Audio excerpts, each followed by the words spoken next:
Identifying resources and partnerships. Assessing the resources needed is an important step in the planning process. When assessing the resources, look at both resources found within the community and your organization, as well as resources available from surrounding communities and partner organizations. Let's begin this discussion with partnerships. We often hear from grantees when sharing their best practices and strategies that were critical for project success, that forming strong partnerships and collaborations is consistently identified as one of the top best practice suggestions. Strong partners have a mutual interest in the project success. Committed partnerships can be critical components in project implementation and sustainability, and are often key to helping your project meet its non-federal share requirements. They are also a key part of the asset mapping we will discuss in the next slide. An example of a successful partnership would be an organization that would like to increase their administrative capacity, partnering with a tribal college that teaches strategic planning and grants management.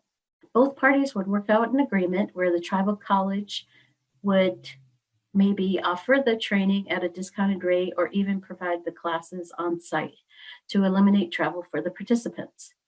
To build partnerships that foster collaboration, you want to make sure you avoid duplication of services as well, so that you're providing the best utilization of resources. So ask yourself the following questions. Who is currently addressing the conditions or components of the conditions that are the focus of your potential project? How well are they doing? Could they be partners in your project? What collaborations can be developed with these partners? What expertise and resources do the partners possess that might benefit your project? How will the project benefit potential partners as well as your community or organization? What resources can be leveraged on a long-term basis from these partners to sustain the project or project benefits? Conducting an asset mapping exercise with your grant writing team is a best practice that should be done as part of the planning process and updated on a regular basis. This can be achieved by brainstorming all the resources necessary to implement the proposed project. While there are many models on conducting asset mapping, the following questions can be used to explore what resources are available and needed for the project. The first question is who. These are the human resources that have, these are people that have the knowledge, skills, expertise, credentials, and enthusiasm to implement the project strategy.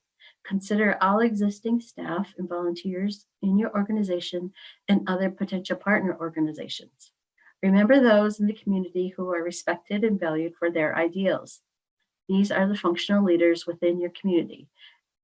An example of functional leaders are elders, aunties, grandmothers, and uncles.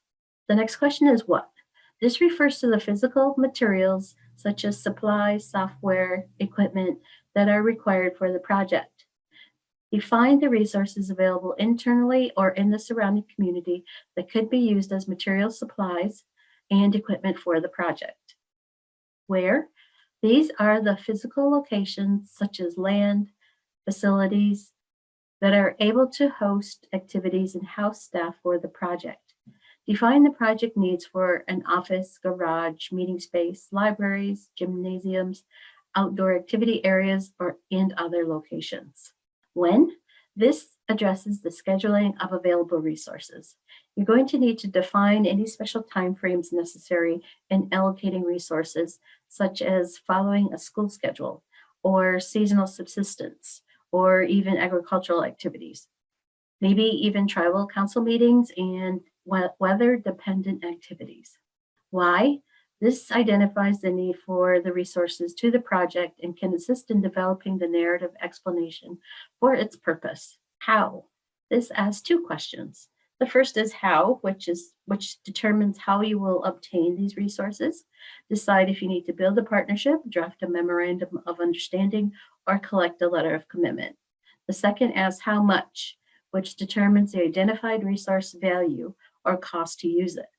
The non-federal resource can be used as an in-kind donation as to meet the match or the non-federal share of a funding opportunity. Once a full asset map has been completed, divide the asset list into available and need to acquire.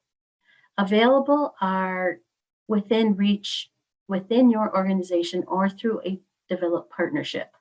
Need to acquire would be the case where you need a strategy to procure the resource. Now you're aware of the resources you have or can source through partnerships and where you have resource gaps. Let's take a look into human resource gaps. You will have to make a determination on how to acquire each gap. Your first preference may be to hire a person with the skill set necessary to implement the project. You also may have to hire a consultant in instances where a full-time staff person isn't necessary. Since A&E supports organizational capacity building, you may have the option to train existing staff to bring their skills up to the level needed to implement the project.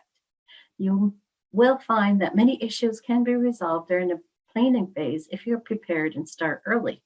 Resource gaps are important to identify in the planning phase so that you confirm that the resource is an allowable cost in potential funding. For instance, if you're working on a daycare project that will need a large van to transport children, you will want to ensure that you can purchase the van under the grant and that it is allowable. If it isn't allowable, early planning allows time to search for partnerships or other funding sources to acquire the van to implement the project.